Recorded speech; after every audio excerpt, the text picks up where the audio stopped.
So Governor Walz has been making a tour around the state talking about a variety of issues, but most specifically he's been discussing education issues. And one of the topics that he has discussed in a variety of locations has to do with preschool education. And I thought maybe we could take a run at chatting a little bit about that this evening. There seems to be, this is my observation, and this in $10 buys you coffee somewhere, there seems to be sort of uniform or general agreement that the legislature is going to continue to be involved in preschool education, but there does seem to be some division about how best to do this. Let's start with you, Senator Zwozinski. Not as good this time. I'm getting it was better last time. Baby steps. Baby steps. Baby steps. Let's talk a little bit about preschool education and how you see that developing, what you see the issues are, and what do you think the legislature can reasonably be expected to do this year? Well, kids need to be prepared in kindergarten. We all agree on that. And some kids are prepared and some kids aren't. So what's the reasonable thing to do? I think last year there were 14,000 kids in preschool in Minnesota, and that's a start. It's a step in the right direction. And I know Dayton wanted to have universal pre-K. I don't know if that's ever going to happen, but it's just interesting that, one of the things I've learned in 3 years at the state legislature is there's two sides to every story. And so as an educator, I'm all about, I want kids prepared. That third grade, reading by third grade thing is a very important thing to have. But then I've realized that, and another thing people are, parents are concerned about the price of daycare. Well, if we take all I didn't know this until recently, but if we take all the 4-year-olds out of the daycare system, those kids are kind of cheap.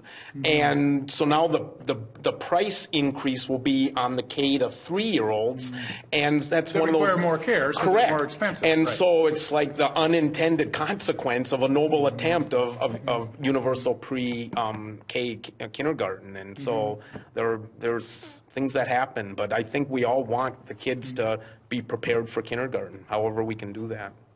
Senator? Yeah, it was a little scary. I happened to be at one of those meetings where the governor was there, and he made the comment, that if he had his choice, he'd take them brand new, right from the mother. I mean, he actually made that statement, and it really caught my attention, and I was concerned about that. So I go back to the thing that the belief that kids have to be home with their families and parents have to have an option. And the pre-K was a big discussion under Governor Dayton. I mean, that was one of his pinnacle, measures that he wanted to accomplish. And I was fine with that so long as it was optional. But to force that upon, and the daycare situation, of course, came about where they started closing the doors, and all of a sudden that got to be an option, was to go to, pre-K, and again, I think that scares me and concerns me a little bit. But education, certainly the sooner you can get a child in there, it's proven. I mean, there's numbers that are proven that you're going to do much better with them when you can get them early on. But just where is the early on? I'm a little scared if it's really too early. I don't like that at all. But Representative Anderson? Well, I've seen things too that there's an advantage early on to the early education, but there's also a catch-up phase where the kids that don't have that early education by second or third grade, they've pretty much caught up in some areas. I think the pre-K needs to be targeted. There are some kids that need it, and like Bill mentioned, the family plays a part here too in educating young kids. And daycares also do a good job if they're rated in the parent-aware system, things like that. So there's other options besides just the mandatory pre-kindergarten programs in our schools. Daycares, as you mentioned, would be hurt or could be hurt by losing a lot of those 4-year-old kids. So all of the above, I think, works, but the targeted kids, the scholarships, I think, should be offered to those that need it the most. 20 years ago, Senator Pat Piper, who was my senator for a number of years, was all about the littlest children, how important it was to educate and make sure that they were prepared for getting into school. And I think about that now. I mean, we continue to have that discussion, But it does raise up the childcare issue, the preschool, the, all-day kindergarten was a good thing, I think, that we did, that did pay for the state to pay for that, because not every child has the same experiences, not every family has the same means.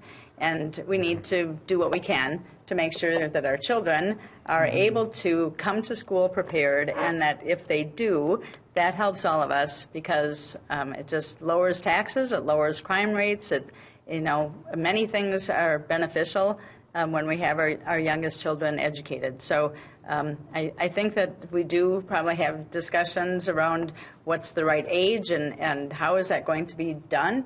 And certainly families need to be a part of that decision-making as well. But I think we owe it to ourselves to make sure that we have a good education system from whatever level we want to start all the way through. So early in the legislative session, I'm wondering if anybody on the panel wants to venture a guess as to what we might see in the legislative arena relative to preschool education by the end of the session. I don't serve on the education, I'm on higher education, so I'm on the upper level. I don't know what they're talking about, so. We haven't heard a bill yet on early child care, but I do know that it's important to, both governor and the first lady. I mean, they were both educators, so they kind of have that lens on.